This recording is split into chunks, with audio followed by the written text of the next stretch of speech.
What's good, party people? This is According to Woods, and I have the honor and privilege of talking to, a modern day Renaissance man. He is a medicine man. He's an actor, a stunt person, also, uh, like the major domo of an amazing short film that a clip is all around the interwebs. Hula Hoop Boy. He's the one, the only Joshua Mesnik. Josh, what's going on? What's happening, man? Good to see you. Thanks for having me on. I'm excited to be here.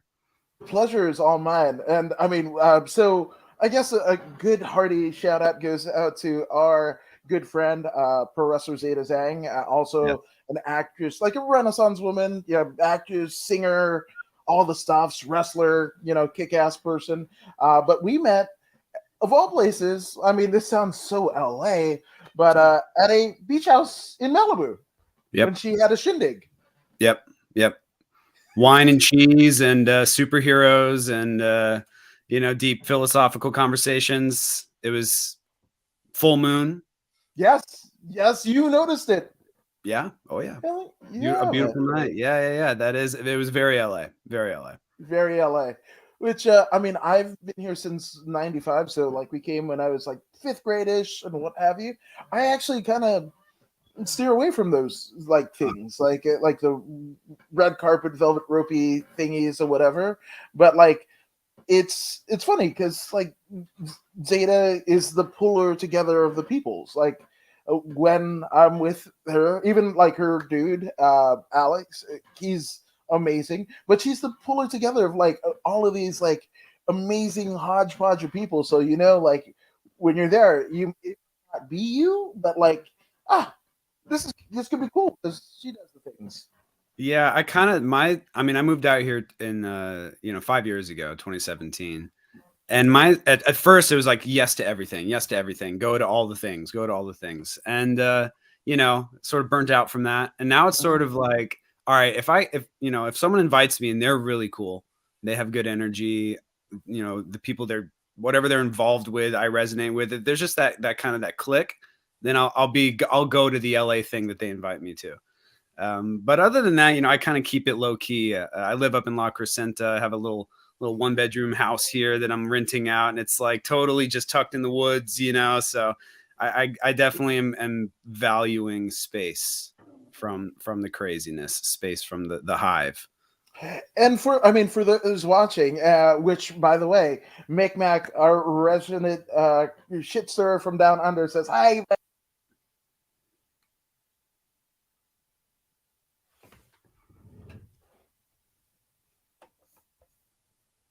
Lost your audio. There you go. Oh.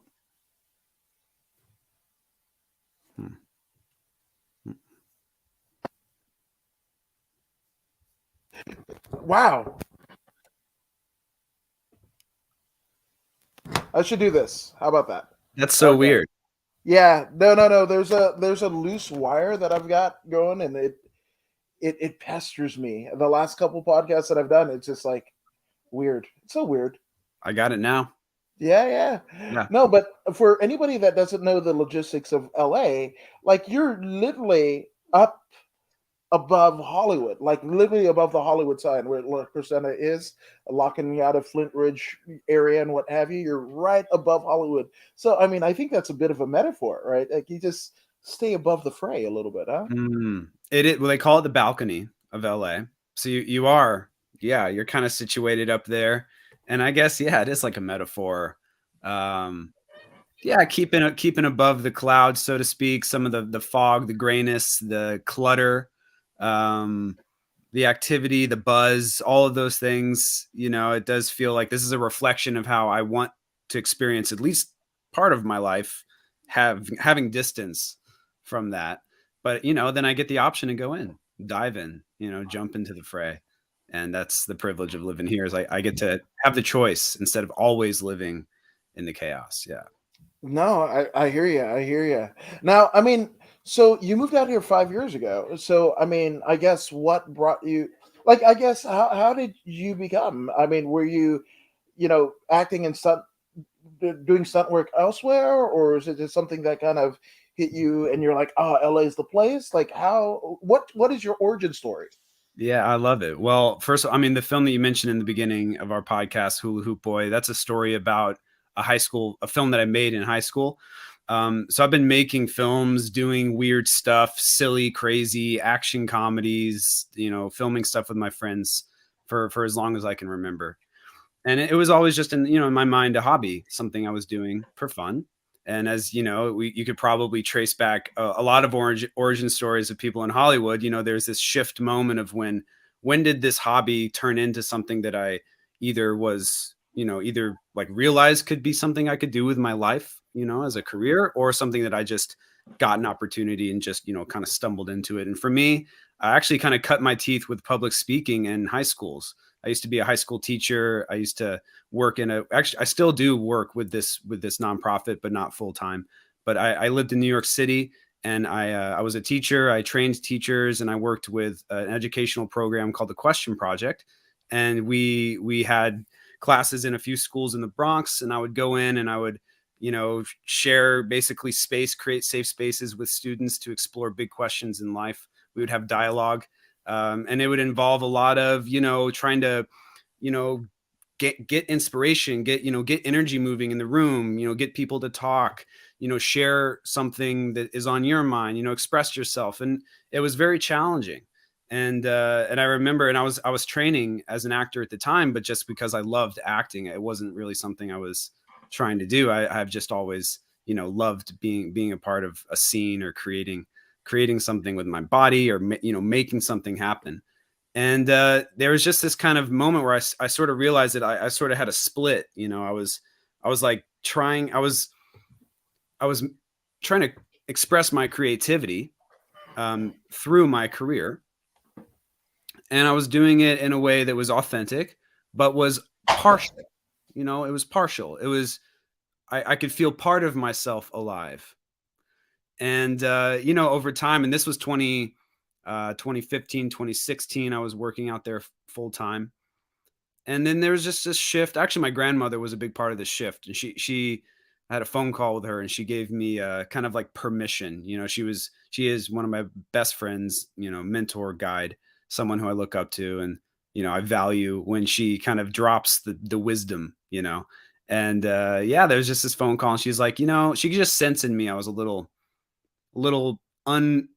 unfulfilled, which was strange because I was literally living a dream job. I was doing exactly what I wanted to do, but I was unfulfilled. And so she said, it's okay for you to just fly, to just go, and to just drop it all and to see what happens. And you would think someone who grew up in a time where there's the depression and the wars, and there's a mindset of like be conservative and like build that career, and but she didn't express that to me, and that gave me permission to reflect and think, what am I doing with my life? What do I want to do? And it was actually beautiful as I reflect, because the program's called the Question Project, and it's all about going on a quest, going on a journey. And we explore these pillars of life: choice, purpose, fearlessness, interconnectedness, the bigger picture. And we take students on that journey through these aspects of the human experience. And I started experiencing myself going on that quest internally, really prominently, as I was trying to make this choice. So that's kind of like that's the shift moment for me. And I had a friend call me. I went to Florida State University, and I among other things, we have a comedy show out there. And I was in a comedy troupe, and so I was performing with them in college. And one of my best friends in that group, they called me and they said, "Hey man, we got a house in LA, and we have one room. And what do you think? You want to move out here?" And so that was like conjunct with the phone call I had with my grandmother, and it all just sort of made sense. And I got that click, and I got that yes. So fast forward a few months, it was a hard choice, but I decided to bow out of the commitment with the organization, sell a lot of stuff, get a car, move from Florida, where I'm from, and drive to LA and start a new life there. Now, I mean, obviously, that's amazing. And your grandmother seems to be this amazing catalyst. You're almost like a spirit guide, but in this existence, for you, the pillar.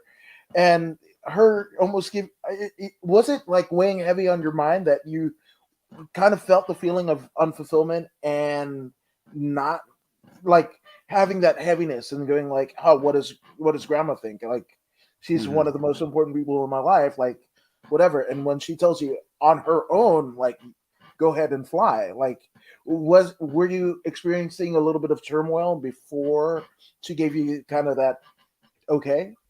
Big time. Partially because, like I was saying, this job that I had that was my full-time job was a passion. Like I had helped with the founders of the program. We co-written it, co-created it, literally made it from scratch. It was our baby. It was something that lived in us and something that we nurtured to life. And so, imagine it's not like just like working for a corporation that you had no agency in creating. It's like working for something that you nurtured, to where it is. And so there is a, a loving obligation to that. And so that was the biggest challenge for me, was like, it was like, I didn't want to abandon it. And I think I lost your visual, but I'm assuming you're still No, there. no, no. Oh, I mean, I kind of wanted the focus to be on you. oh, I love it. Hey, that's Yeah, fine. I'll just look at myself. Yes, yes. yeah. Um, yeah. I'm in a mirror now. So yeah, so the that loving obligation to something that you've created. That's really was the main, hook. It wasn't a bad hook. It was just part of that what made the choice so hard for me. And my grandma, she's someone who's really dedicated. She was the kind of person that was going to city council. She was the kind of person who was like standing up and speaking for things that she felt was important in her community in Naples, Florida, small beach town where I grew up. And, someone who really spends and, dedicates herself to things outside of herself. So for her, I would imagine her kind of like really pushing me to like live a life of service. But when I got that, kind of this other side, which was like, live a life that your heart calls you to live, live a life that is in alignment with what you really want in this life, and don't hold back out of obligation. Don't think that you need to be doing something, really, explore and have a quest in yourself of what am I obligated to and why. Some obligations are necessary, some are in alignment, and some feel good, and others, have maybe expired. And so, you know, that I think a lot of factors were playing, but that was kind of the biggest factor to me, is I didn't want to abandon this thing that I loved so much.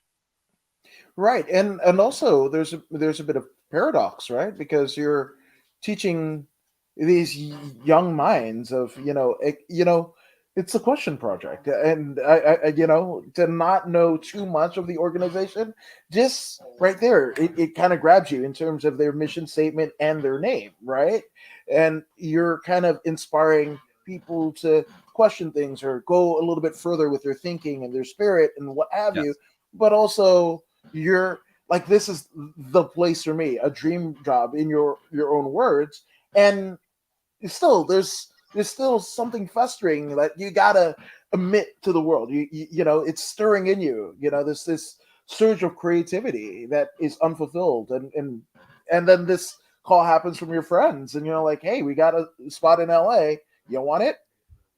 And then the story, kind of begins, right? That's sort of, and of course life is this amazing like kind of fold of like multiple kind of story structures all built on top of each other, and you have these recurring characters, and Yeah. then you have these resets and these, these parts of your life that you completely forget or leave behind. But for me, there was definitely a story, that had begun when I started working with the Question Project, and that story kind of ended, and then it allowed me to make a choice and begin a new story here in LA, and pursuing, a career as an actor, really as a filmmaker, a creator. That's what I want, and the journey to that destination included, in the beginning, like I was saying, kind of saying yes to everything and really exploring what do I want? What am I doing? Who am I? How do I express myself? What kind of people am I attracted to? What's my avenues, the skill sets that I want to develop and build to become this version of myself that I'm sort of like getting previews of. What are the skill sets and the avenues that I am attracted to that'll be enjoyable to build out, and trying to find those, and I've always kind of swam against the stream, and I've always sort of like been turned off by things that everyone else does, for better or worse. So, it was a little bit more of an alternative. I explored a lot of alternative routes, and I still do. And I think we all find our way. And I think I've found a nice way, a nice stride, something that works for me. Teachers, mentors, groups, tribe, community, things that are in alignment with me that I can show up and say yes for, and not question whether or not, although I always do question, but I'm questioning less, which I think is a good sign, you know. Yeah, it's one of those duality things, at which, it's crazy. Like, again, these three things, like this thing in your heart to do, right? Your grandma saying, no, go ahead and spread your wings. And then this place opens up. And I just think about people who live their lives and, they're waiting for a sign, so to speak, and quite literally in some cases, and they will shut it off, and, you know, the zig versus zag, and they never awaken to whatever that thing in their life was calling them to do, and will end up bitter and malingered and just angry at the world because they didn't listen to that, and still searching for the whatever when it was right there in your face, and you just like, no, I'm not going to do that right now, or it'll make me look like something or other. It's what you're touching on is it's such a core theme. It's shared by so many millions of people, I believe.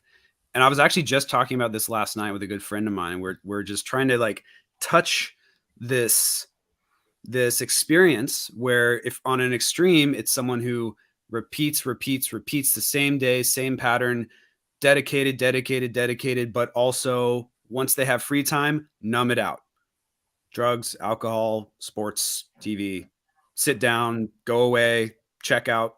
Now, so what's that little sensitive space where the human has, the time where they've left their job and they're home and now they have freedom, but in that time of freedom, for whatever reason, they just can't handle it and they just got to go and numb out. What is being revealed, or what is there to be looked at and to be with in that space Mm-hmm. after the job? And for me, I'm just like imagining myself, well, if I'm really not connected to what I'm doing, or if this little obligation has run out and that contract, so to speak, has expired, something in me is trying to tell me, or it's screaming for a voice so that it can express, well, why don't we go here? Why don't we go there? Why don't we change this scene? Why don't we change the story and start something new? And I think sometimes that invitation for change is scary. It creates a little bit of stress because that change doesn't just mean, a new scenery. It also means sacrifice. It also means abandoning something you love. It also means changing your relationships, changing your income, changing these things that make you feel comfortable. And, that's sort of like, I think why, living this life where you're kind of on the seat of your pants, always like ready for that next shift, that next change. It does take practice because it's not comfortable. And there's some skill sets that need to be developed so you can hear that voice Right. that says the time is up for this. The time is up for this job, this relationship, this pattern, whatever it is. It's a skill I think humans can learn. We all have the ability to listen and, develop an ear for inner guidance, I think.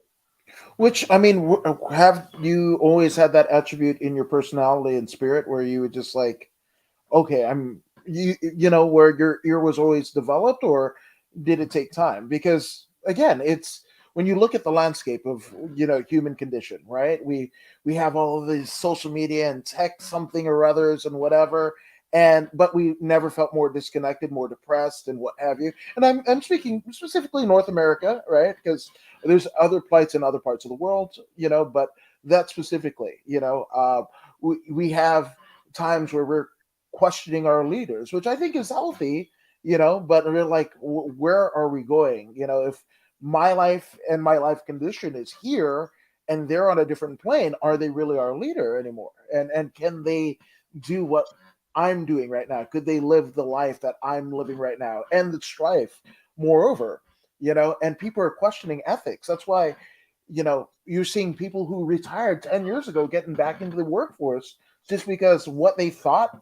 And there's a multitude of different things. Sometimes retirement isn't fulfilling when you're nose to the grindstone, dirt and under your fingernails or what have you. But also, you know, like maybe I can't afford to live on retirement and I need to go back. So it's a multitude of different things where we're questioning everything that we knew to be true even 5 or 10 years ago, let alone 20, 30 years ago. And now it's time to shake it up. Yes, it's a time of change. I think we can all see the rapid, shifting. It's always, change has always been on there. I think, life is change, and we get to pick it up and see it more through, I think, our communication technology, the ability for us to see how other people's lives are changing so fast.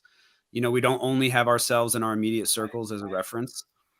But aside from like a cynic's view, which would be easy for me to take because I think cynicism is popular. It's easy to look at optimism and be like, yeah, change. That's what they've all said. The hippies said it in the 60s and the hippies say it now. And so fair enough. Maybe we're not all dancing on golden rainbows and, exchanging roses as a form of currency yet. If only, damn. Maybe we haven't shed these mortal coils and become pure energy yet. But, I think our society is learning more rapidly. Like we have like this second brain developing where our collective, where it was normally preserved through stories and writing, our collective is now becoming more solidified and preserved through digital technology to be accessible at a blink of an eye. And so you have this like secondary layer of consciousness and almost a brain that's like solidifying that can support us in like learning about ourselves. And like now we can see a pattern repeat every 10 years, and that pattern that repeats every 10 years, we might not have caught it, 1,000 years ago because it would have been lost in the wind with all the other chaos of life. But now we can like track our society and we can be like, wow, it took 10 years for this to happen. We've watched 30 years out, 40 years out. We can now observe and, reflect and correct. And so I have optimism, as we talk about this collective, I have optimism because I think we're very adaptable. And I think some of the grace of what we've created for ourselves technologically and otherwise gives us the tools to make change. Yeah. No, I like it.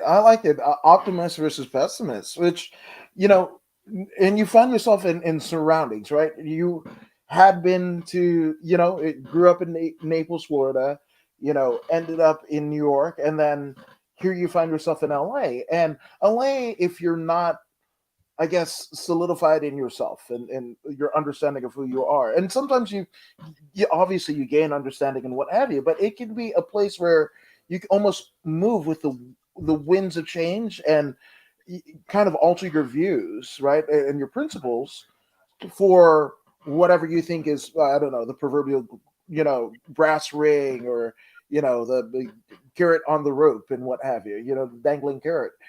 People about it, yeah, absolutely. So, like, how did you adapt to being in LA? Which is completely different than either of the places that you've been before. I think community and mentorship are the two kind of pillars that keep me grounded. And of course, getting outside, ocean, hiking trails, all that kind of stuff, just to connect me to earth. But I think having a strong community, like I moved out here with a group of people that I went to college with that I had a relationship with, and I had done my best to kind of search my network to make sure I knew everyone who was out here that I had a connection with and reached out to them. So I really tried to develop a social network, and I envision it like a root system.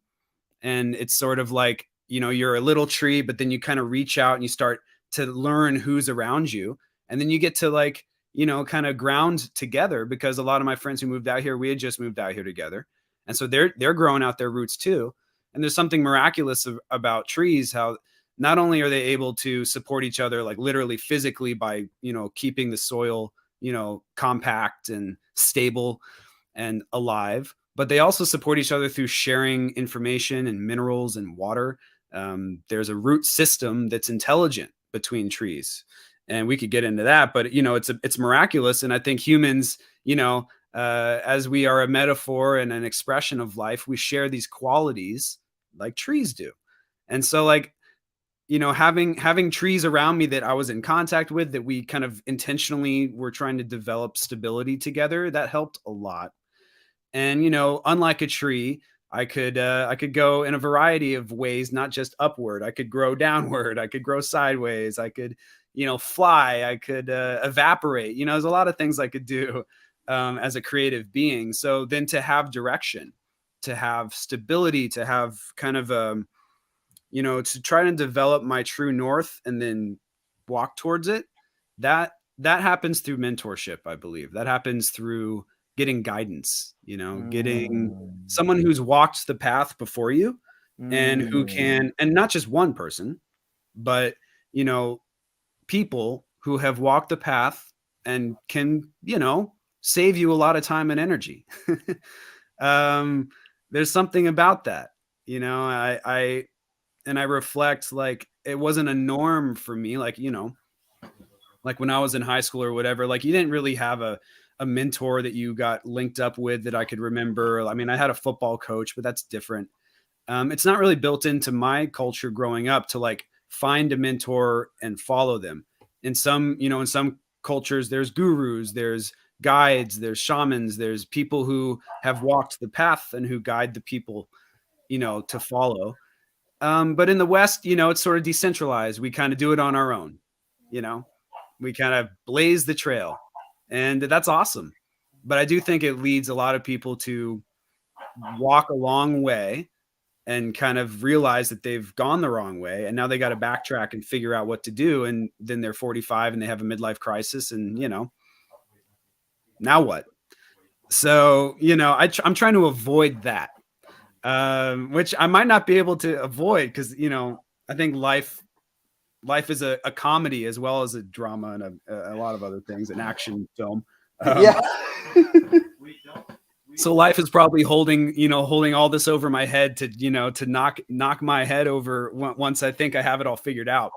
But yeah, finding mentorship.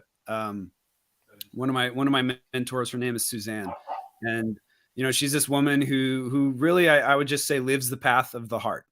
And how does that look? Well, love can be kind, love can be bold, love can be angry, love can be expressive, love can be, love is not always just what we see as love in the movies, or what we know as love by the a great definition of love I've heard recently is reciprocal opening. Reciprocal opening. This is with John Vervaeke. He's kind of a philosopher, Neoplatonist kind of stuff that he gets into. But he expressed love as reciprocal opening, which I really resonate with. And you imagine these two beings. One offers something that improves or nurtures the other. The other then opens through that gift. Then in that opening, they express something back, either through a choice or just because now that they're an open flower, now they have a new scent, some pollen, they're now sharing. And then that gets transferred to the other person, and now they open, and then it's a dance and a journey. So love can look like that. And so anyway, Suzanne is a lover. And when I think about what's my true north in Hollywood, well, if I stray far away from love, I don't know if I'm going in the right direction, and I don't know if it's going to be worth it in the end when I'm an old man, and yeah, I've made all my stuff, I had a good time, I made money, but was my life aligned with my highest expression? as a fully lit, fully awake, fully happy, loving being. You know, that's really what I'm going to think about. What were my opportunities to live like that? Did I take them or not? So when I reflect, you know, how do I keep grounded in LA? You know, I really try to keep it as truly as grounded as possible, and then create from there, and then go on these big adventures, go to these conferences, go to the, you know, go to the film festivals, you know, go to the LA things, catch the vibe, you know, get lost. But then I'm anchored, you know, internally. And then I can get really lost, and I kind of get pulled back. And that's a practice. It's a practice. No, I love it. And Alex Ramirez, a free thinker in his own right, says, "Joshua, you are the man." Yeah, but you know, it's funny. So, like, kind of my own experience. My mom is from Fiji, the Fiji Islands, where there's, you know, it's communal. It's a village, right? Like, you know, you know everybody, you know, and you're held accountable. And then my dad from Midwest Indiana, and it's same thing where, you know, like if you got a, you know, bad grade in school or whatever, you're walking home and this neighbor, like, you know, has some words with you because their kid told, you know, and there's this kind of accountability that happens within a communal setting, right? Even further, my mom, actually both my parents, brought my sister and I up as Nichiren Buddhists, where the mentor disciple, you know, relationship is almost the centerpiece of the whole teachings, right? Like the teachings of Nichiren Daishonin and all that jazz, you know. But it's funny for me, and I grew up like all over the place. Um, I kind of just scurry back to my hole, like, and it's funny because people are like, "Ah, you're so like free and whatever," but like, I, not to say I like the privacy, but it's just like I at this juncture of my life, not to say that I don't do the mentor disciple kind of relationship, but like I also kind of listen to the winds of change, right? If I see somebody doing something that might not be the, you know, fit into my principle, like I just don't do that, you know, and don't have a rubric, so to speak. But it's just like, okay, well, this is okay today, it isn't okay tomorrow.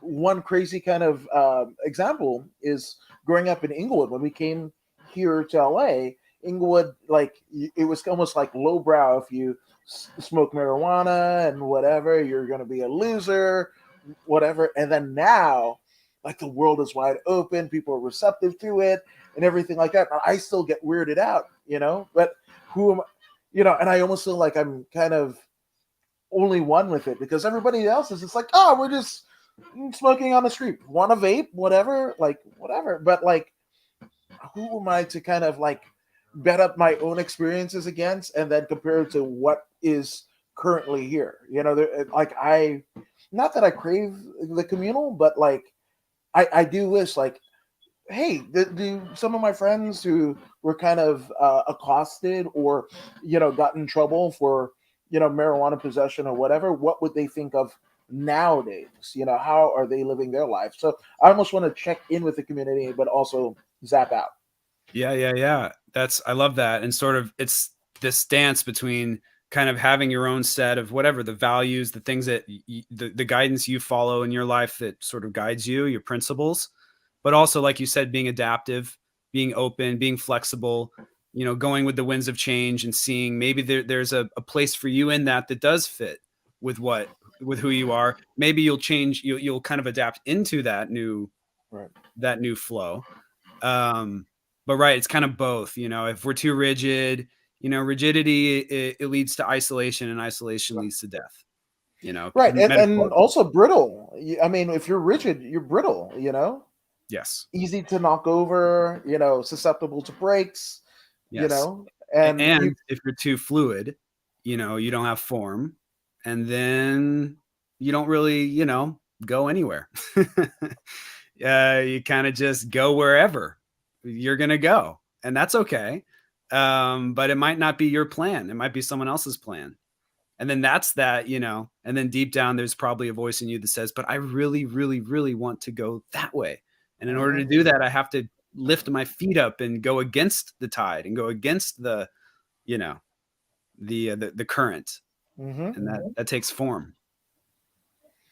I love it. I mean, I love how open you are to, the I think what life and like, dare I say it, like the earth and the universe is trying to teach you. It's almost like you're a conduit of all of the things around you, and you're listening. Like I don't know why I'm thinking about it, but like the Yeah. colors of the wind from Pocahontas, which that's a whole different deal. But like when you think about, like, if you're old enough to remember that, or you've seen it on Disney Plus, it's so beautiful, and the leaves and everything like just surround Pocahontas and what have you, and the reason why is because she was open to that. Now, obviously, it's a Disney version of a true story or what have you, but like that's almost where you're at, or like a Moana type. And I don't know why I'm not the biggest Disney guy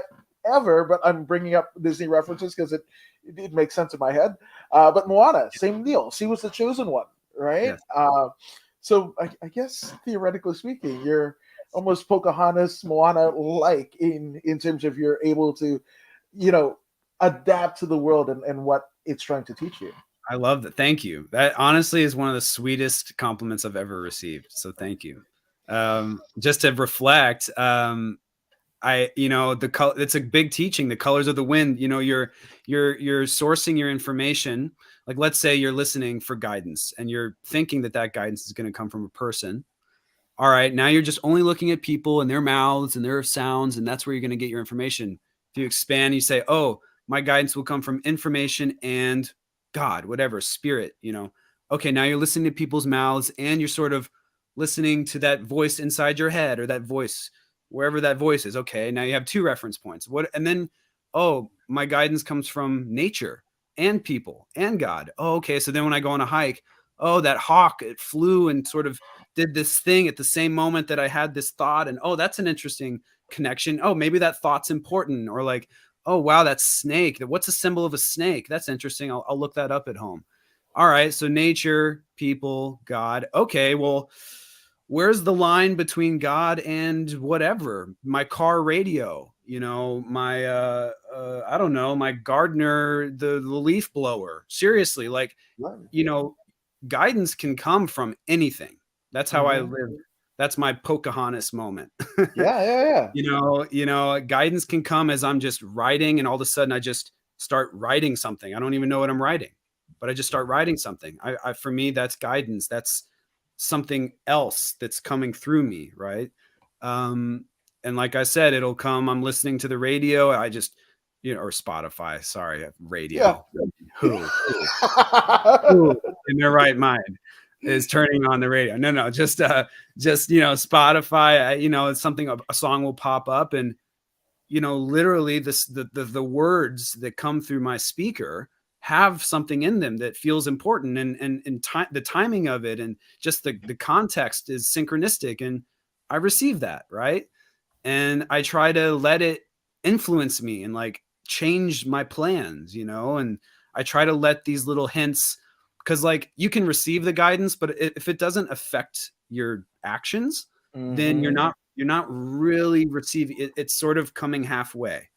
And the way, for me, the practice, or the way that you, I guess, engage with this feedback loop, this love, this reciprocal opening with the universe, is you have to be, affected, then open up. And for me, opening up is making choices that are in response to that guidance, right? It's being influenced by the guidance. And then that act kind of goes out into the universe, and then the universe opens up more and then shares more. But if you don't engage in that reciprocal act, you might not experience the same flow of information. You might not experience that same conversation that you would if you're acting on the information. And that for me is the dance. That's kind of the practice. And I think I know it's a lifelong practice.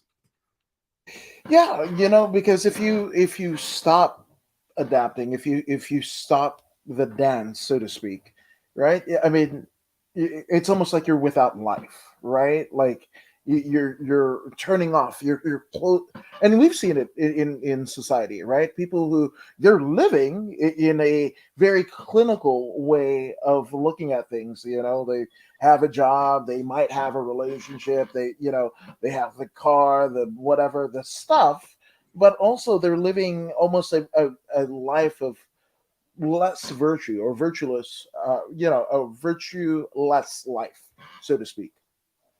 Hmm. They're in a way they're disconnected from this information, from the information that's self-sourced, that's other-sourced, that what we're talking about, this sort of web, this and because within that information is energy and is motivation. There is, because it's not just words or data. That's what we Hmm. think of when we think of information, is like data. That's how our brains like to kind of relate to that. But information, our DNA is information. It's literally code, you know. Right, um the proteins that fuel, the nucleotides, all that stuff, the amino acids, all of that is information that locks in and creates these explosions that power our body.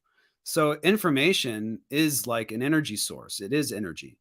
Energy is information. So I have compassion for people who are who are suffering because they're not connected to this flow of information for whatever reason. Sometimes it's literally just, you grow up within a framework where you are trained to not be connected to that. You're trained to only identify one source for your connection. Your parent, maybe it's a codependent relationship with your parent. So now your sourcing is sort of dependent, and now you're really closed off, because not only are you only looking for people to be your source, but you're looking for people to be your source in a specific way, and if they don't meet you in that way, you shut down, you close off, and you know that's a codependent relationship. So anyway, what I'm trying to get at is just like echoing your point. There is suffering in that life where you're doing the day-to-day thing, but you're not really opened to the larger picture that right, is trying to get to you. I like to animate the universe. Like, I kind of like to imagine the universe is living, and it has intentionality there. Like, I right, kind of, my logic behind that is like, all right, I'm a person, I'm a human. If I can experience intention, if I can experience this, this drive to want something for somebody, and if I know people in my life that have that same want for me, we're just very small drops and expressions of a larger universe. So if I can express that, how much of that is latent and potential within the entirety of existence? I would say a whole lot. I think the universe has a lot of life that is coming through to us through people, but like I said, through everything else. And I guess it's just a matter of opening up to it, listening, and acting on it. I love it. I love it. Micmac says he actually prefers the radio, and Yeah, he heard "Let It Be" the other day, and I hope that was a happy memory for you, a happy moment. Yeah, the Beatles, they evoke happiness out of people, right? I will Theoretically. say, like, there is something though about turning on the radio, because it's like, even now, like, you still have to open up your app and get the Spotify and load it and Hmm. make sure your Bluetooth works. First of all, there's something just about the pressing that clunky button and turning the dial, and you get the thing, you don't have to wait. And also the fidelity of it, that just that little bit of like that buzz, a Static. little bit. I kind of like it. Yeah, yeah, yeah. It's kind of, it gets me in a certain way. Yeah. So I like that. Yeah, which I mean, for me, for whatever reason, like it actually sounds better. The radio sounds better. The terrestrial radio sounds a little bit better than even my Spotify and what have you, or Amazon Music. Mm. It's at different points of the day. So I'm all like, maybe I need to listen to more radio, and it's a bit of nostalgia, right? Because that's not the way things are done necessarily now. Like if 15-year-old us versus a 15-year-old today, they're not listening to the radio. I mean, they barely know what a landline phone is, right? Yeah. So but there's parts of us that, you know, it invokes like even just the action of pressing that dial or changing from the, you know, the commercial and finding a commercial on the other channel or what have you. You know, it's supposed to be your, you know, your kind of your safe key. But that's a bit of nostalgia that sometimes doesn't get, you know, when you get to skip everything, skip every commercial, you pay the 10 extra bucks to have things the way that you like it, but you know, it still takes time to load and what have you. And it's just a nice little microcosm of like getting back to center. Mm. Yeah, it's tactile. Yeah, you can Yes. feel it. Yeah, yeah, yeah. Something analog about it that keeps you. Yeah, it's kind of grounding. Yeah. Which I gotta ask, right? So, you know, has there ever been a point where, you know, you basically sat down to pen something, whether they be your thoughts and idea for, you know, a potential project and what have you, like where you're in and you're locked in and you have a good conception of what you're going to do, but maybe the things that you see or the things that you feel kind of move you in a different direction. Mm. Well, I mean, just talking about, this film that I've written and we've made it, the process when I started writing Hula Hoop Boy, I thought it was going to kind of go this way where I would just sit down and just sort of channel it or it would just come. Um, it, it didn't that way. I had to show up kind of repetitively to that writing tape. It was my first experience of really having to like produce something, and I had a little bit of a time crunch because I was being advised by the New York Film Academy. It was a kind of an accelerator kind of program where they were helping us to develop this, whatever we were working on. And so I had a time crunch, which was really helpful. Actually, deadlines really help. Um, and no, yeah, it wasn't, I kind of had to keep on kind of showing up to the computer, even if nothing came, just like try and then get feedback from other people. Um, I actually had this experience where I was sitting out back on my little patio here, and I was kind of really deep in a thought, and I started feeling this kind of stream where I was like, oh, and the story started forming. And right as that started happening, this teenage mountain lion, about, oh, you can't see it, but I don't know, about 3 feet long, not too big, but you know, decent sized, medium sized little cat, came up to the entrance of my patio and walked up, looked at me, made eye contact with me, and I'm just like standing there with my pen, like, Yeah. and then like after it sort of connected with me, it like came into my abode. It walked into my little space and started coming right up to my feet. And at that point, I actually got a little scared because I Yeah. didn't know. I didn't know if it even. I didn't know what it was doing. I assumed that it was somehow thinking I wasn't there, or that it was like trying to dominate me or something. I didn't know, so I kind of made a noise. I was like, "Hey," something like that, and it ended up getting scared and going away. But it's a moment like this where I was brought into like really intense present moment awareness, You're right. and then dropping back into my writing after that happened. I had a few big ideas come that I don't think would have came without that. So I learned a little bit, like, it's good to have a little adrenaline going. It's good to kind of like stimulate and kind of open yourself up through music, through something that kind of gets you out of your mind a little bit, and then you can drop back into the story. But yeah, writing the film was a great experience, and I'm clamoring for another opportunity to write something. So I guess the subject matter, right? Who like where does that come from?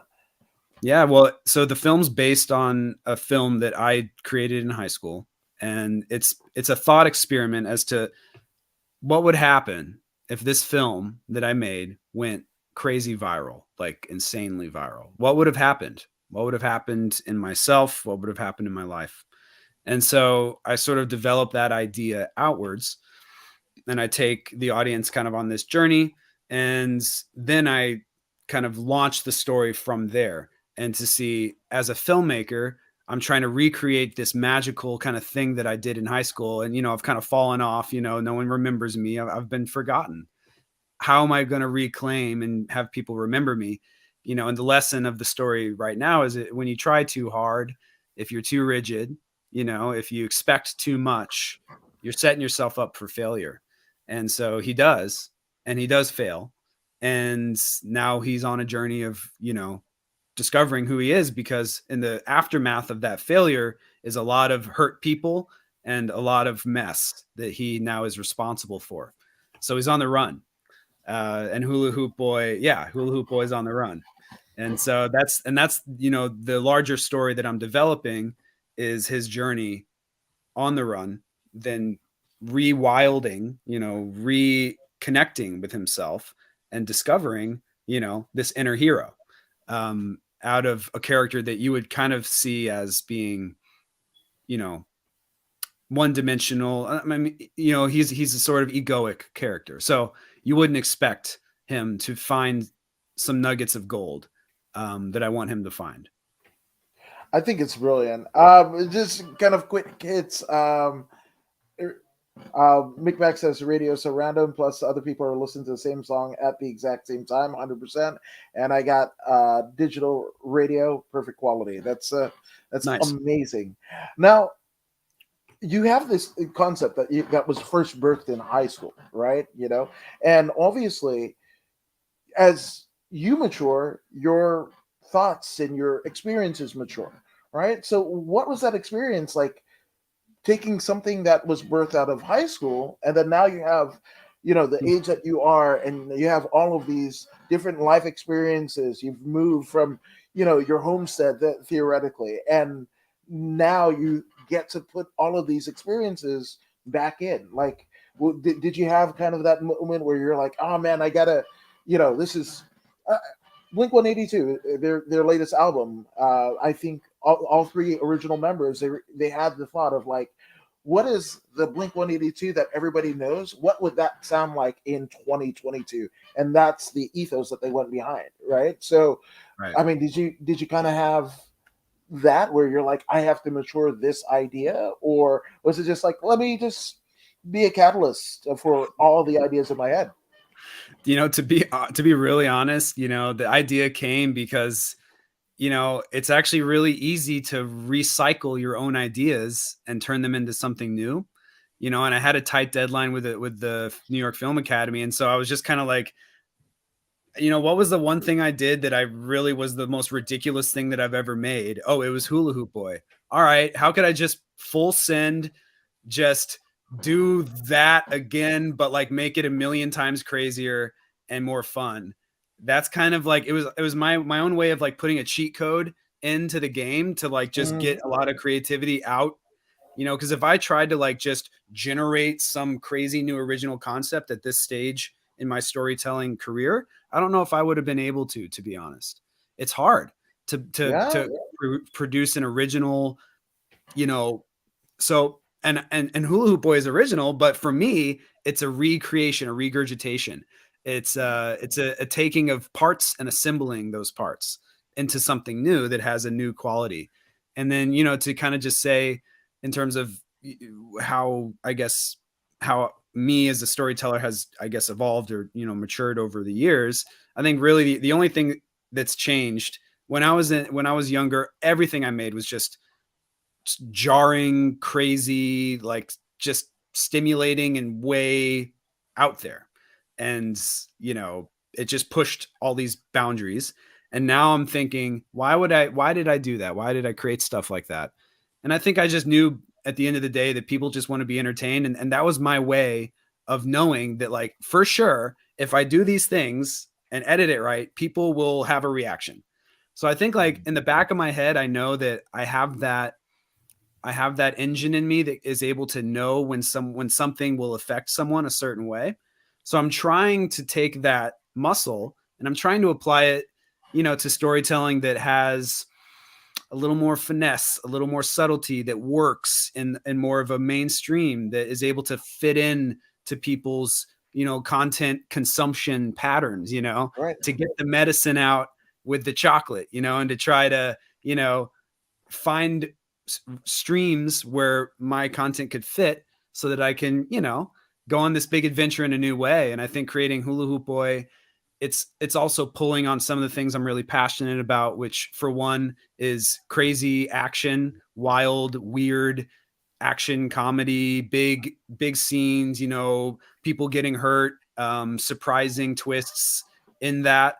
I'm really passionate about entertaining through action, through fighting, and keeping it light while also keeping it real, and sort of the tension between those two. I think action comedy is great in that you could have funny dialogue and a funny setup, but if the fight's done well, all of a sudden you're kind of oof, oof, Hmm. and then Yeah. you're back in this drama, but then it opens back up into a comedy. Obviously Jackie Chan's a master of that, Oh and I think yes. I sort of I think our culture, our film universe, I just sense a kind of a desire for some really well done action comedy. Some really well choreographed and really well written and really funny. And combining those two, we have great action, we have great comedy, we have some decent action comedies. Right. I just don't. Nothing stands out in my mind the way that Rush Hour stands out. You know. I think you're right. I think, but it's there. I think people are scared to be creative, right? In this particular instance of time, like the Stanley Kubricks of and I think that's a mark of an entertainer, and no matter what facet, whether you're an MMA fighter, a pro wrestler, somebody who's a thespian, both on the page to paper, and you devy that out to all of these like cavalcade of artists to make it come into action, right? Right. To actually be you out there in the world, right? But I think people are scared to do that. I don't. I think Kevin Hart or whatever the last Kevin Hart, The Rock, buddy movie or whatever. I think that's the closest we've come. But also, they're almost that level of a Kevin Hart, Dwayne The Rock Johnson. It's everything they've touched over the last like 5 years has turned to gold, probably even further than that. That they're almost infallible. It's just like, oh, you're going to get that out of those guys, so let me just go see that. But is it original? Like my wife, right before we went on, she just found a movie from the 50s and realized it was basically We Got Mail got adapted from that 1950s movies. There was a lot of it, and it's just like, but I don't think people are willing to expand themselves. But I think also that's why creative filmmakers, with the independent spirit exists, because I don't think you're going to find it. It's like music. You're going to find that cool band in the garage or playing the side stage of a festival that you want to go see a bigger band, but the real change, the real kind of swirl of emotion is happening on the indies, on the art skirts, on the fringes of societal norms. Right. And so I love that point. And specifically when it comes to fight scenes, and action, it is like composing. It's like composing music. It's like composing a scene, you know, and it's hard to do. It's really hard to do. There's a reason why, when you look at old Hong Kong action, or when you look at Jackie Chan, Bruce Lee, Jet Li, some of these guys that like are extremely proficient in martial arts and are able to precisely express that proficiency on screen, and then are surrounded by people who are equal in some degree to that. That's an art, that's like a indie vibe. Now when we put The Rock and Kevin Hart together, you could put $30 million Yeah. into a 15-minute sequence with them, blowing up a building, launching off of a roof, dropping down, taking out bad guys, hitting people's with helmets and all that kind of stuff. But at the end of the day, those two actors have to be extremely proficient if they want to develop more of this artsy fight scene. They're going to need to learn that martial art. They're going to need to learn those strikes. They're going to need to learn how to fall, how to take those hits. And I Right. think realistically, unless your actor has that built in, or unless you're willing to train them, like in Shang-Chi, with the lead actor in that Marvel film. Right. Right. So he went through a lot of training to develop and build out his martial art skill set to prepare him for that role. And they really wanted to take the time to make it classical, to make everything feel like this person is part of a lineage of martial artists that goes back hundreds, thousands of years. They really wanted us to feel that. And I loved that. And and that was a super big budget. Now imagine if you can do it with that big budget, what can you do with a smaller budget that's Mm-hmm. still, and you can do a lot with a small budget, with Yeah. action, with fight choreography, because it's so entertaining for so much less. Sometimes it's more entertaining when you have a big wide shot of somebody doing a spinning kick, for example, and then that person that gets kicked gets hit and falls to the ground, and you see them. So you see the full kick, and then you see Mm-hmm. the person get hit, and then you see the person hit the ground. That required no CGI. It required no wires. It required no cutting, no multiple cameras, just one camera angle. Now that same shot in a more of a modern big blockbuster, scene, they might shoot that a different way. They might cut up close to the actor doing part of the spinning kick. Then they cut to the other actor getting hit. Then they cut to the actor hitting the ground, or from the ground, they would show them hitting the ground. Now that you just had 3 shots, maybe you had to catch more of the scenery. Maybe you had to set up more of the lights. That sequence took 3 times the amount of time, 3 times the amount of money. But I believe that people are sometimes more entertained by just seeing it raw, just by seeing it happening.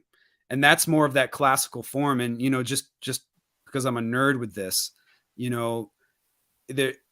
that kick, that back spinning kick, that's kind of like a more advanced, word in the vocabulary of martial arts, right? So like, you have in the script, he kicks her.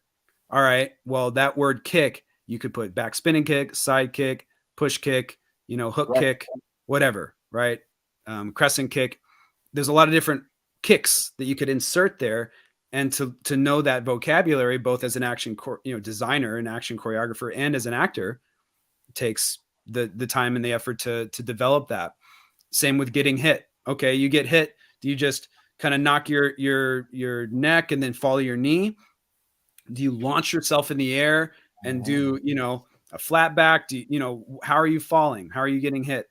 And then how are you getting up? There are certain ways you can get up. There's certain ways you can die. There are all these different vocabulary that's needed to be fluent in to make a really beautiful fight scene in my eyes.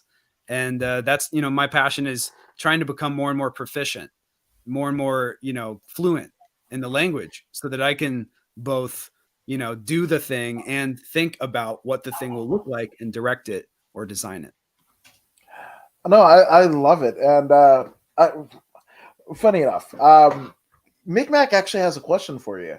Let me pull it up. Are you Keanu Reeves' stunt double? I wish. I mean, don't let the truth get in the way of a good story. I mean, A dream come true. That's a guy who lives by a lot of what I'm talking about. He's become proficient in the language. Yeah, decades of training. yeah, and also, just how unbothered he is with everything else.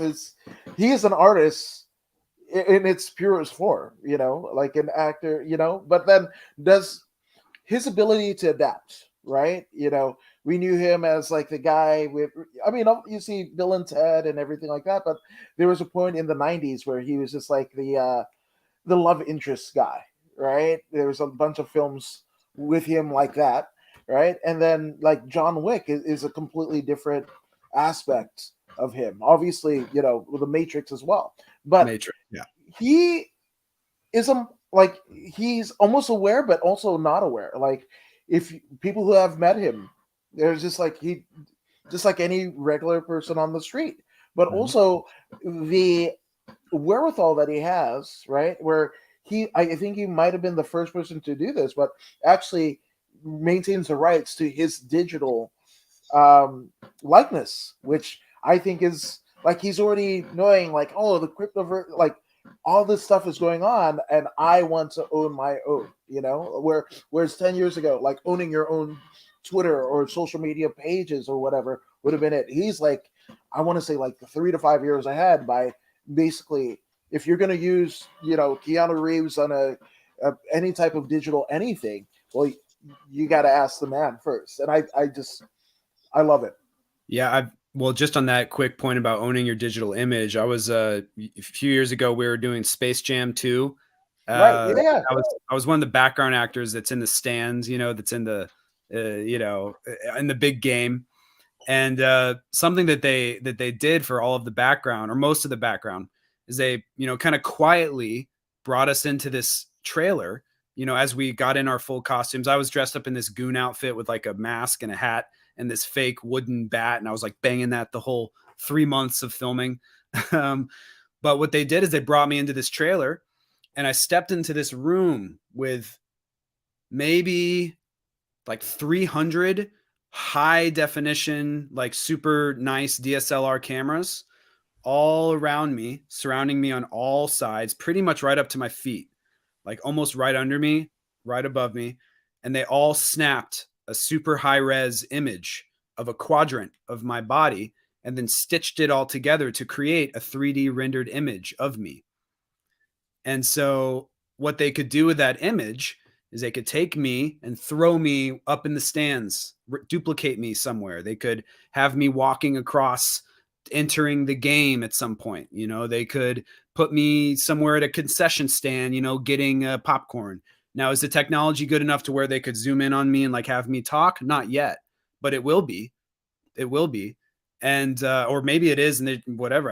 I'm not aware of it, but that is the future. And Keanu's smart because he knows it. Let me unmute myself. No, I muted myself to hear you. No, but that's next level stuff. Like, I don't know.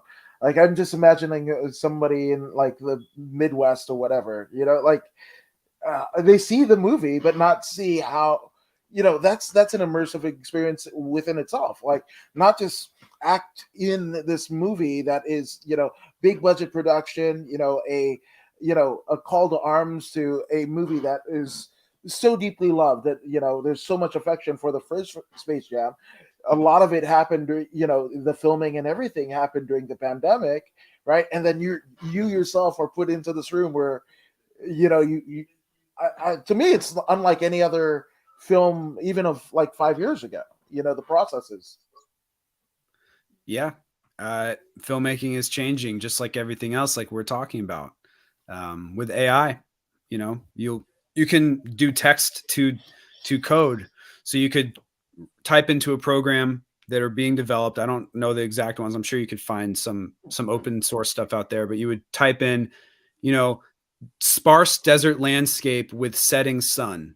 And then this AI digital designer will create a living, rendered desert for you. It'll be, Unreal Engine vibe, interactable. You could travel through it. It's a full digital landscape based off of the description you use. And it'll be unique every time because the AI is simply doing like what I did when I was trying to come up with a film. I just took from an old idea I had. The AI is doing the exact same thing with the collective intelligence of humanity. It's just pulling from what we've already created and reassembling it into a new thing. So people are, there's new stuff with the Unreal Engine where independent filmmakers are able to create fully immersive 3D universes, characters, and now even there's AI generated voice acting, it'll soon be AI generated actual physical acting with the voice, so it kind of puts into question, what do humans bring to the table that an AI, which is simply regurgitating what we've already made, what's the difference between me having a unique idea and an AI having a unique idea that's pulling from what's already been created? And that sort of becomes an existential question. And what I'm pulling from, maybe something that I'm pulling from is coming from a place, that hasn't yet been tapped into, that I'm now creating from, which is adding something genuinely new to the field of what's been made, and that's the role of the human in my opinion. We're connected, because the earth is not an isolated event. The earth Right. is connected to the whole cosmos. Universe, yeah. So, when I'm, what's been created on the earth is also pulling from other places, right? I believe we're able to source our creativity from a field that is not just isolated to what we know or to what we've experienced. It's connected to everything. And, AI is going to be extremely helpful because it's going to reduce a lot of the friction of, because really, is the creativity creating that desert landscape, or is the creativity writing that character who's having the experience in the desert landscape and brings something that people, have a reaction to and have an experience of and connect to? That's, that's really the creative act. The desert landscape, it's honestly like, it's beautiful and great, but if you could just type that in and spend 10 minutes as opposed to 2 months with a team of designers that costs you $500,000 $1 million, that's that's a huge, I think that frees up a lot of time and energy for us as filmmakers. So Yeah. No, 100%, 100%. Speaking of the filmmaker kind of portion, um, apparently Phone Booth made millions of dollars with a little budget. that was help remind me, Phone Booth, that was like it was like Thriller. He was in the city and Yeah, there was like wasn't a it the terrorist or something. Colin Farrell, right? When I Yeah, feel yeah, like yeah, yeah. yes, that's it. I saw the trailer. I never I confused that with the I guess the Jodie Foster Safe Room, Oh, because yeah. to me it's like kind of this, like I'm like I think of both concepts and I just in my head no doubts trapped in a box happens in my Right. head. Right, Yeah, right, right. so Both were right. And more, the other one was more of like it was a wide box because like he had to, I think in Phone Booth, like he had to, if he hung up, there was things at stake. He couldn't hang up. He was locked in. Yeah, I don't remember exactly that film and its budget, but I do remember it was successful. And if they just shot it on a studio lot with this one little spot with the phone, and then they didn't need much to make people get anxious and, make it a thriller. Yeah. yeah, and I guess in the theme of small budgets making crap tons of money, Saw one $1 million, and it was a 110 million return. Which I'm Wow. Mick Mac. I didn't know you were a movie buff. Nick Good Mack job, coming sir. in with the wisdom here. Yeah. Yeah. Dropping those stats. Well, not just stats. He also has opinions because he believes that Point Break is Keanu at his best. Copy that. Yeah, there you go. Um, well, one way, right? Obviously, we talked about your kind of your experience as a writer, right? But that's not your only expression of your art, because actually at 5 p.m. Pacific Standard Time, you're going to be doing martial arts. You're taking classes. So, with that all being said, how have you kind of expanded yourself in your creativity? And obviously you mentioned all of these great kind of inspirations, the Jackie Chan films of old and Rush Hour, but now you have a way of actually articulating that through your body with all the other stuff that you have, your spiritual self, your physical self, and you're just adding another attribute to it. So how did you kind of get involved with stunt work? Yeah. So my first stunt classes were out here in LA. Before moving out here, martial arts was just something I copied. It's just something I was that kid who pretended to do Dragon Ball Z. I would recreate Dragon Ball Z fights in my living room with my friends. That was us. Um, so yeah, I never grew up doing martial arts. I don't have a long background in it. So really my training has been as an actor, and really I think more just with respect to the stunt community, I'm more of an action actor, stuntman. If you had me being set on fire, being thrown down a stairs, being hit by a car, these are things that I would not do. Those are things that I would have a stunt double do. So really I'm an action actor who can do most of his stunts, but not all of them. And most of those stunts would be fight involved, falling, getting hit, hitting, and helping to be a part of the choreography. So my training has been with some various studios, various teachers. Recently, I've linked up with Stunts in Motion, Jack Wang. I study with him out in Hollywood and out east. We have two locations, and he's he really, his class is like a buffet. You're learning everything from the classical tradition of Wing Chun Tai Chi, and then he's influenced. His teacher was within the Bruce Lee lineage, so he brings in JKD, and we learn the MMA side of things. That this incredible hybridization of kickboxing and Wing Chun that Bruce Lee kind of brought, and so we learn the creative act of that. Taekwondo, karate, and then we plug in a lot of that classical foundation in our work with weapons. So, that you can apply different ancient forms to an English longsword. You can, the way you block something and your stance in that can be influenced by Tai Chi, and you can start blending the worlds. With the bow staff, like there's a certain way that the way you lean into a strike and then pull back, that's like kind of a Wing Chun movement where you're blocking real quick with your elbow. There's just different ways that things can merge. And so my teacher, Mr. Wang, has really ingrained that perspective, and he's really brought a creative edge to my relationship with martial arts. And so he's really sparked a lot of my confidence in my ability to design action, because you can't design an action scene if you don't have some degree of fluent, if you're not to some degree fluent in martial arts, either literally just conceptually, but I would say you got to kind of know it, because it's really moment to moment. It's, someone punches, okay, now we need this actress to block. All right, maybe is she going to block with her elbow? Okay, if she doesn't, if you're going to do that properly, you kind of have to block like this. Oh, and now look at her stance. She's vulnerable there. So now, sir, I need you to come in with the the body shot. Okay, now she's going to come in. So it's like you kind of in the moment, you have to pull from your knowledge and your experience to design the action. So as you can tell, I'm kind of nerdy about it. I love it. I'm learning. I'm definitely a student. I have a lot of respect for the people who have been doing this 15 years before me. My teacher's been doing this since he was in his 20s. He's 50 something now. So, he studied all over the world, Japan, some of the famous stunt teams out there, and, has been in these circles. He's really influenced by Hong Kong action. So I am as well. And I think that's the kind of flair I want to bring to action comedy, is more of this Hong Kong, style.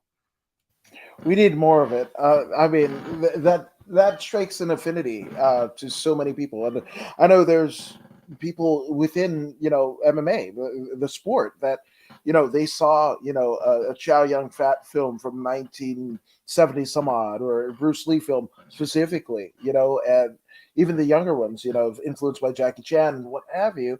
But we don't have so much of that anymore. It was like 1997, I feel like was, we were kind of, a couple decades removed, or a decade and a half removed from, Bruce Lee and the unfortunate passing of Brandon Lee, his son, whatever. But there was enough time for it to breathe and kind of be rediscovered by a new generation. And I remember watching like Rumble in the Bronx and just knowing like what a human could do. And it was, and then Jackie Chan's outtakes that he broke his foot in the middle of filming, and they had like a polyurethane, shoe over his cast and whatever, and he was still doing the stunts. And it's just, we need more of that. So if you're the purveyor of it, please, Josh, come on, bring us back. And I feel so privileged, because now, a lot of the things that would lead Jackie Chan to get hurt, we've learned from, we would probably prevent, or just, not, because now, you just have to be safe, and you just can't afford to have your actor break their leg, because it derails the entire show. So you need to, so I feel really lucky that like there's been so much development in this, and, and a lot of the action that you're seeing now, for example, out of 8711, they're just coming out, they've designed, and I think they produced Violent Night. This is the same group and director, Chad Stiletzky, behind the John Wick, that same kind of stunt group with Atomic Blonde, and some of these really well choreographed fight, action movies. They're doing some amazing stuff that is, giving us these wide angles, letting us see when people get thrown into stuff, really good, clean, fast-paced, multi-move, fight scenes where people really are loving that. And I think it's obvious from their success. So they're kind of paving the way. And for me, I'm just a student, I'm learning, and then I try to find my lane. What's my lane, and how can I add value? How can I add something new and novel, and something that contributes to the space? That's kind of the creative challenge. Because now, if I just wanted to kind of, if I rewinded 10 years, they kind of caught that wave, and now they're producing some of the action that now is sort of almost mainstream. So then people are going to kind of set that as their bar for like, oh, this is kind of how a good action scene needs to look now. Okay, so how am I going to add my little thing to that bar? How am I going to squeeze in my little perspective into that larger creative challenge? And I do think comedy is sort of my little way of flavoring it up a bit. And hopefully what I continue to learn with my teacher and some of the things we're doing, with the classical forms, kind of this more of a Shakespeare of action, maybe people would like some more Shakespeare, some more classical stuff, with a modern twist, with all the special effects and everything that we have now. I love it. I mean, I think any art form is best when there's so many contributors to the given genre and pulling from so many different experiences. So I'm all for it, 100%. Let's do this. And Micmac says it's the storytelling, not always the special effects and stuff. You can have the best, the best investment, but the storytelling can be garbage at some points. So the big budgets doesn't necessarily mean you're going to get the most authentic action scenes ever. Right. Stories reflect life. Good stories, they reflect like reality. They reflect some aspect of life that you can connect to and experience as real in that moment, right? And so like, if you have all the CGI and all the stuff going on and the story's bad, then none of it is real. None of it is, you can't connect to it. It doesn't mean anything. But a good story, it means something because it's pulling from something that exists, that is real, that is now being replicated and recreated for you to connect with and have an experience of again. And so it's like he was saying, like you could have a really great story and crazy weird special effects and all this crazy stuff happening. And if the story's good, you're bought in no matter what's happening. It's like everything everywhere all at once. Yes. Everything was happening that was so far-fetched and so far out, and yet it was so relatable. It was so human. It was so like connected to life in this crazy way.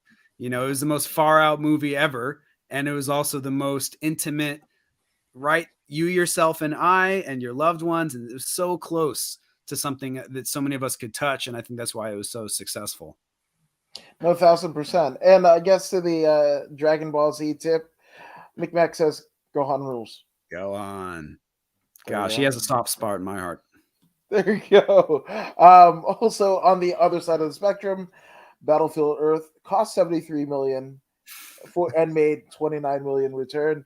There's, yes, there. I mean, I guess they made L. Ron Hubbard proud. 10 points for them. Yeah. No, man. I thoroughly enjoyed this because, like, I don't even know how to broach the subject, but also like the medicine stuff. I don't know how deep you wanted to get into it, but like you are the perfect person to kind of integrate these thoughts, ideas, and medicines and what they're used for, and I think the love behind it, and what it can mean for people. So like, how did you get into like just nature's medicine? So the word medicine, right? What does that mean? Just to help frame kind of this share, for me, medicine, you are medicine, your expression, yourself, in your pure form, like in your true expression, is medicine because, it is like a tuning fork. It's like a sound that you can resonate with. And then when two people are in their medicine, so to speak, they're both uplifted and strengthened in that.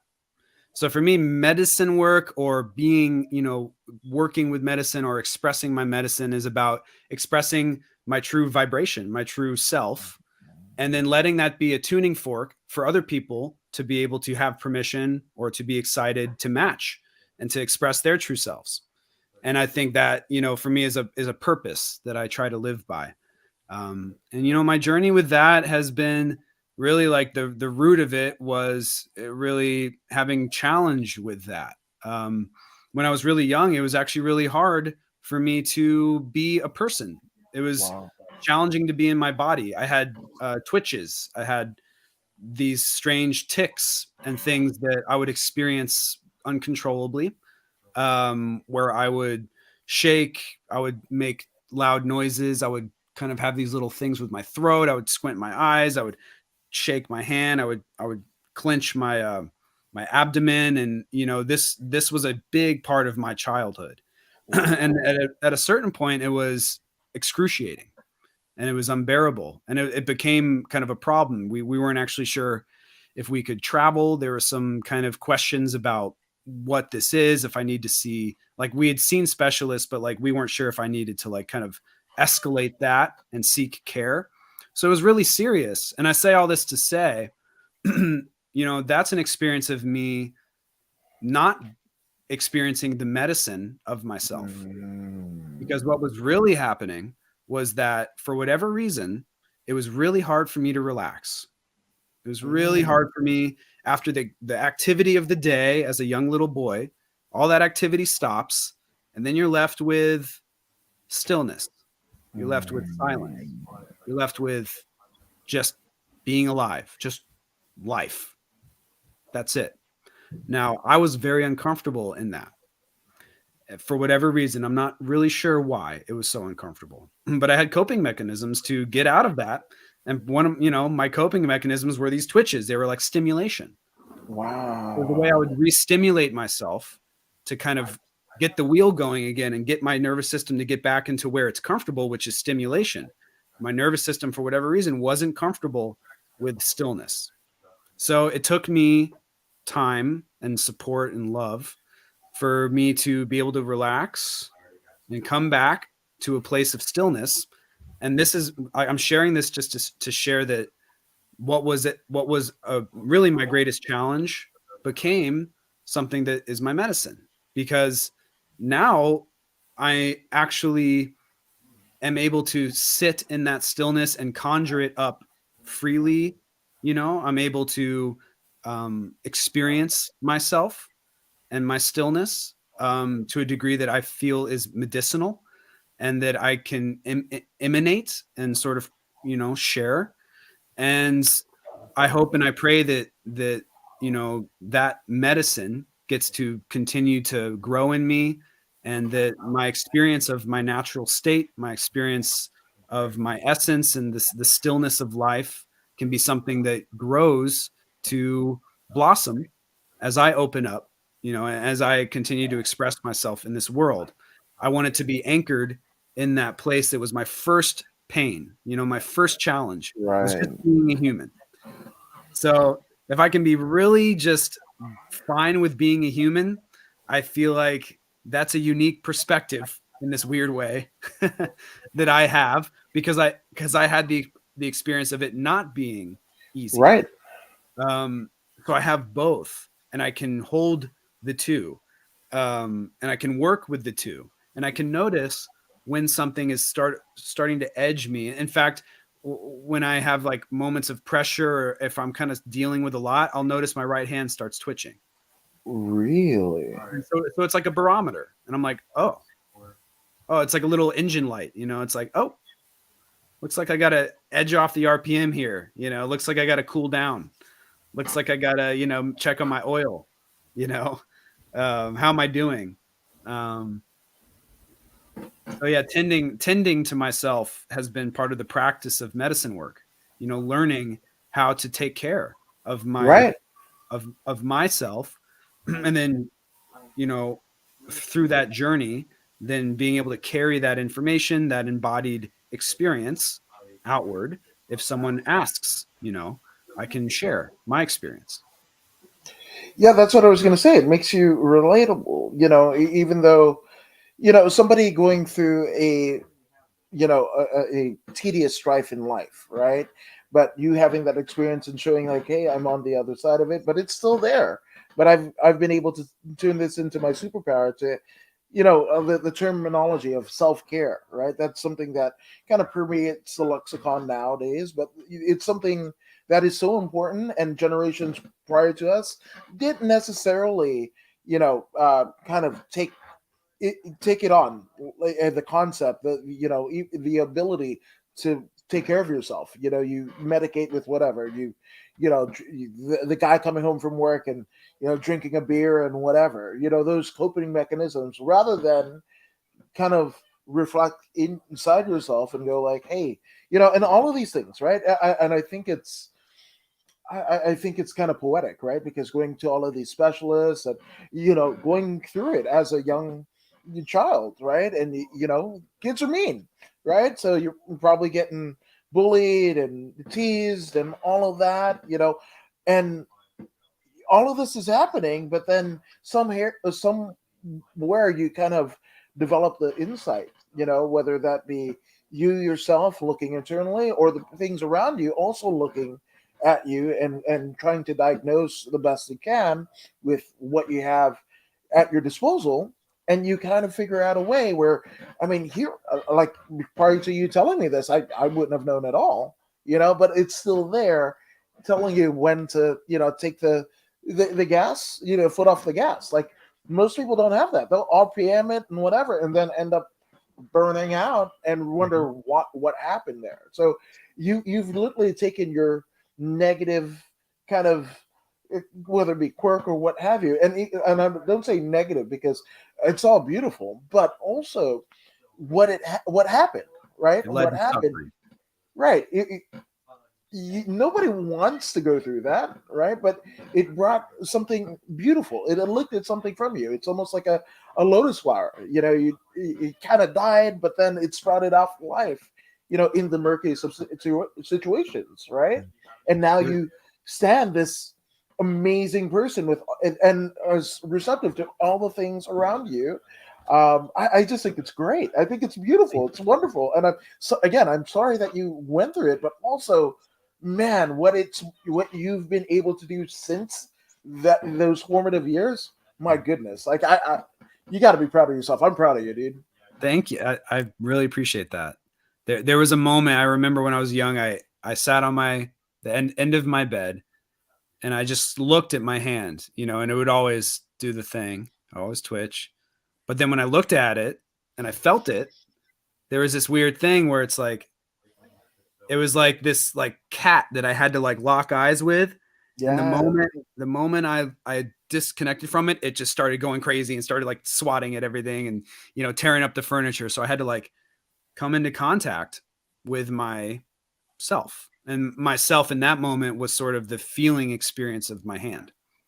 And so in a way, I've had to like tame my cat, my inner cat. I've had to, you Mhm. know, and the way I did that wasn't through catnip. It wasn't through, slapping it on the butt and making it do stuff. It was, Right. it was developing a relationship, and I think what you're talking about with the way that humanity has come up to this point, which there's good and bad, but part of the bad is that we've been in a unconscious relationship with ourselves. Yes. The journey to self-care is the journey of establishing a healthy relationship with yourself. It's not about what you do is going to be a reflection of how you're relating. The actions are just the fruit of your relationship, but the quality of that relationship and quality could be determined by compassion, care, kindness, presence, listening, openness, enthusiasm, encouragement. Those are Mhm. all high value, high quality aspects of that relationship that I would say leads to the actions, which are self-care, So, but if you're not thinking about it in terms of relationship and you're only thinking about it in terms of what do I do, you're kind of trying to like hack the whole thing. And there's something in us that knows you're just trying to skirt around this. You don't really love me Mm. right now. You're just trying to fix me. Mm. You're just trying to fix your twitch, but what I need is someone to connect with me. What I need is someone to love me and to hear me and to see me, you know? And it's a weird thing where we live in ourselves and we Mhm. have this like it's like we're like almost two separate people. It's our mind and ourself. And so you're trying to like merge it so that your mind Right. and yourself kind of get more one, where there's a cohesiveness between how you think and who you are, kind of. I know that's getting kind of out there, but No, I don't think so. I mean, I kind of likened it to a career in combat sports, right? Where, whether it be a fighter, pro wrestler, when you hit your stride, it's almost it's in. There's no definition of when this happens, but the right amount of experience versus the lack of damage on your body, right? And sometimes they don't always meet. Sometimes you're a black belt and everything and whatever, but you've been in so many wars that you can't execute what your mind is telling your body to do, right? And then if you're a young gun, guns ablazing and whatever, and you're knocking everybody out and whatever, don't know jujitsu, but you have the presence of your body to kind of figure it out and even like fall into submissions and whatever. That has happened too. You almost become a prodigy of sorts. But then when you end up losing, right, a downfall happens, you start questioning the whole thing because it's something that came natural. But this loss, whether that be a weight miss or whatever, an injury or whatever, you're not familiar with that loss and you're not reflecting on it, right? So I feel like it's just definite but non-definite kind of prism, right? Where the right amount of experience and the right amount of self body care, what have you, and when those two meet, and it doesn't meet for long. It might be one fight where you look like an absolute world beater, and then the next time you win the title, you do the thing or whatever, and the next fight you look like a completely different person because that window was very finite. Like, and that to me is it. Where you're kind of looking at yourself and like internalizing, and that the practice of actually looking at yourself and going like, hey, I know what this is, and starting to begin to understand. And when you're faced with situations like that where you're up against a deadline or this thing, you get a writer's block, you want to admit this to the world, you want to show yourself or whatever, but then the creativity sometimes stops, right? And it's just like very, like I said, it's a definite but indefinable kind of point in your life, the journey, what have you, that you get it when it's good, but then when it's off, sometimes it never returns. Yep. And that, right. And that relationship or that connection, intimacy, really, that you develop internally, it sets like a bar or like a baseline for when you fall, you're falling on top of that bedrock. You're falling on top of that maybe cushion even, because you know that somewhere there is a self or there is a presence that's encouraging and that's lifting you up from that fall. If you do not have a connection with yourself and you fall and you're not practiced in treating yourself right, you're not practiced in self-care like we're talking about, or there's just not an awareness that no matter what, no matter who does or doesn't support me, I will. If there's not that degree of safety there, it's a lot harder to get back up and to risk everything again. If you aren't really sure, if there's going to be a soft landing on the really fundamental level psychologically, or even just, on a nervous system level. Like I really relate to a lot of this on a nervous system level. Like, how do our nervous systems feel in ourselves? How does it feel when you're, at the end of the day, when you're sitting on the couch? How does it feel to be you? How does it feel? What is that like? Do you enjoy it? Do you know? Have you ever tried to feel and to articulate what it feels like? Is it uncomfortable? That, like it was for me when I was a kid, and sometimes even still, if I'm losing touch with my practices, am I uncomfortable being me right now? Why? What is that? Is this something I can do anything about, or is it just more of a call for connection? Is it more of a invitation to develop a new layer of intimacy and connection with myself? And these, I guess these are all the themes that when we were chatting offline, these are the themes that I explore my quest, to become the medicine, or to share the medicine, or to, bake it in my little oven called me, and put it on the table. Yeah, these are the things that I think about. No, I'm so grateful that we were able to meet. I'm grateful for your life condition and the fact that you exist. But to get to where you are, there had to be a lot of people to kind of help you get to this place, this sense of community and whatever. They say it takes a village to raise one, right? So let's shout out some of your village. So take as long as you need. Let's get some shout outs out of the way. Oh my gosh. Well, shout out to my family, the Mesniks. Shout out to Grandma Sue. I know you're out there listening. And my cousins, Felicity and Anson, all the people who have been there from day one. Shout out to FSU. Shout out to my squad, Go Knowles. All the people from Mammoth that I lived with and we all created with.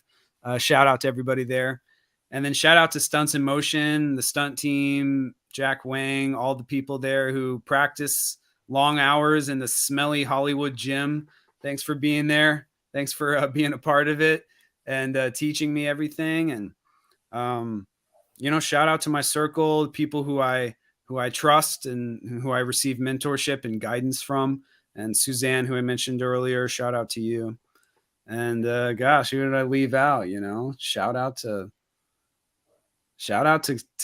God, shout out to the everything and the all that's coming through my radio and that comes through my chocolate bar and that comes through my meditations and through church and through everything, shout out to Spirit. So that's my offering of gratitude.